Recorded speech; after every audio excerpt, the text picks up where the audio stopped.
voit les prix Nobel et les savants. Qui peut rétrécir, voyager dans le temps. Arbore sa pilosité subbuccale et pense en dehors du bocal. Qui sait expliquer ce qu'est la radiation. Contacte-t-on pour poser une question. Le professeur Moustache. Cher prof, en faisant une recherche sur Internet, je me suis retrouvé par hasard sur cryogénisation. Mais fichtre, qu'est-ce donc? Moi-même, en cherchant un titre pour mon prochain ouvrage, j'ai tapé « Crier au génie ». Et je suis tombé sur Cryogénie, semaine du froid à prix cassé, 200 000 €. Se faire cryogéniser, c'est se faire congeler à sa mort en attendant qu'on puisse nous réveiller. Mais attention, pas n'importe comment.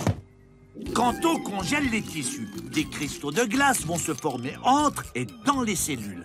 Les cellules abîmées se détruiront. Il n'y a qu'à comparer la photo de l'emballage d'une farfalée au fricotin de Macédoine surgelée et ce à quoi ça ressemble vraiment pour saisir à quel point la congélation est une sacrée peau de vache. Sur les humains, c'est donc un poil plus technique. La loi n'autorise pas la cryogénisation sur un être vivant. Je vous ai à l'œil, hein. Alors imaginons que je meurs subitement comme ça. Prof! Oh non! Vite! Heureusement, de mon vivant, j'ai souscrit un compte chez Cryonics Institute. Ils ont une machine qui va masser le cœur hyper fort pour faire circuler dans le corps un liquide à base de glycérol. Une sorte d'antigel humain qui va empêcher la formation de cristaux. Qu'est-ce qui se passe, les copains? Je peux plus bouger. C'est la vitrification. Ensuite, on trépane le client. Juste 2-3 trous pour éviter la pression crânienne. Revenez, Demolition Man! Vous fuyez du front!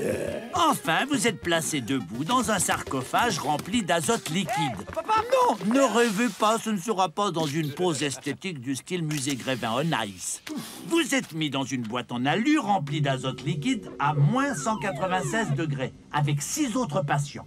La tête en bas, parce que si jamais le niveau d'azote baisse dans le caisson, la tête restera toujours au froid. À votre réveil, en plus de ressembler à un vieux hachis parmentier décongelé, vous pouvez avoir les pieds pourris et du glycérol plein les veines. Thé ou café? On raconte que plus de 250 personnes dans le monde se sont inscrites pour se faire cryogéniser. En fait, faudra-t-il déclarer aux impôts un parent cryogénisé comme personne à charge? Oui, tu peux.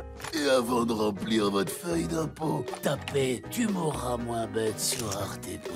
Avec ça, c'est sûr, vous mourrez moins bête, mais bon, vous mourrez quand même.